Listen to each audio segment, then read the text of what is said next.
Hi మచ్చ అందరికీ. అందరు ఎట్లున్నారు? చూసిరుగా మన బాడీలో ఎట్లా పంప్ అయితే కనిపిస్తుందో. ఇట్లాంటి పంపు కావాలంటే ఫస్ట్ అయితే మనం పంపు మోటార్ అయితే కొనుక్కోవాలి. దాని తర్వాత వర్కౌట్ అయితే స్టార్ట్ చేయాలి.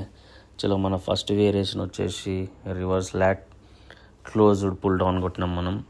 ఇది ఒక 4 సెట్స్ అయితే కొట్టి పడేసినాం. Same as usual 8 to 10 reps అయితే కొట్టినాం. 12 వచ్చినా పర్వాలేదు. దాంతో ఆల్టర్నేటివ్లో మనము బైసప్ అయితే ట్రైన్ చేసినాం. అదే మన మెషిన్ కల్స్ కొట్టేసినాం. ఇది బి సేమ్ 4 sets 8 to 10 reps అయితే మస్తు అయిపోతుంది మన బాడీకి. ఎక్కువ హెవీ అయితే పోలేము. వీడియో మొత్తం షూట్ ఏం చేయలేదు, జస్ట్ 4 వేరియేషన్లు అయితే షూట్ చేసిన. మన నెక్స్ట్ లాట్స్ వేరియేషన్ వచ్చేసి straight arm pull down with rope. మనమైతే ఇది మనం మోకాళ్ళ మీద కూర్చొని అయితే కొట్టినాం. సేమ్ ఇది బి 8 to 10 reps 4 sets అయితే ట్రైన్ చేయాలి. దానికి ఆల్టర్నేట్లో మన చిన్న ఫోజ్ ఇచ్చేసినాం.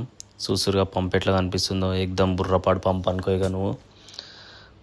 చూసిరుగా బైసప్ బి లైట్గా పంప్ అయితే వచ్చింది ఫస్ట్ సెట్లోనే.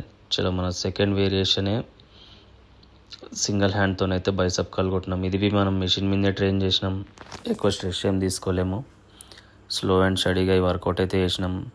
మధ్యలో గ్లిచ్ వచ్చింది. ఫిర్ బి మనం చేతూపి నేలక బయట పెట్టి అయితే కవర్ చేసేసినాం ఆ గ్లిచ్ని. చూస్తురుగా పంప్ ఎట్లా కనిపిస్తుందో, వెయిన్స్ అనేటివి ఎట్లా న్యాచురల్గా బయటికి వెళ్తున్నాయి చూస్తురుగా మన బాడీలోకించి. దాని తర్వాత మళ్ళీ ఫోజింగ్. ఈ ఫోజింగ్ అంటే నాకు చాలా ఇష్టం, అందుకే ఎక్కువ ఇదే ఫోజింగ్ ఇస్తా. చలో మళ్ళీ ఒక బైసప్ వేరియేషన్. ఇదే మన super set as well as మన ఫినిషింగ్ వేరియేషన్ బి ఇదే. ఈ సెట్ కొట్టేటప్పుడు అయితే మన నితిన్ బైది ఒక సినిమా అయితే గుర్తుకొస్తుంది. అదే మన గుండె జారి గల్లంత అయింది.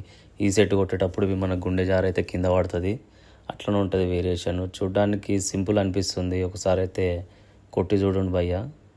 బుర్రపాడు ఉంటుంది వర్కౌట్. ఎక్దమ్ మజిల్స్ అనేది బ్లాస్ట్ అయిపోవాలి. బైసప్ మొత్తం ఏడుకాడికి చినిగిపోవాలనుకో. లాస్ట్ కొట్టే 12 reps ఏవైతే ఉన్నాయో అవి మాత్రం ఇక జన్మలో మర్చిపోరు. ఇంకోసారి ట్రైన్ చేయాలంటే ఫస్ట్ ప్రిపేర్ అయ్యి రావాల్సి వస్తుంది. అట్లుంటుంది లాస్ట్ 12 reps. కిందికి వెళ్ళి మీ దాకా వణకాలి, చేయిలు కాళ్ళు అన్నీ వణకాలి. కొట్టేది బైసప్ అయినా కింద కాళ్ళు వణుకుతాయి వేరియేషన్ చేసేటప్పుడు. అట్లుంటుంది మళ్ళీ మన వేరియేషన్లు. అప్పుడప్పుడు మనం ఇట్లాంటి ఇంక్లూడ్ చేస్తాం, ఇట్లాంటి ఎక్స్పెరిమెంట్స్ చేస్తాం. ఎక్స్పెరిమెంట్ చేయాలంటే మనతోనే ఎవరైనా. చలో ఈరోజుకి ఇంతే, మళ్ళీ ఉంటా.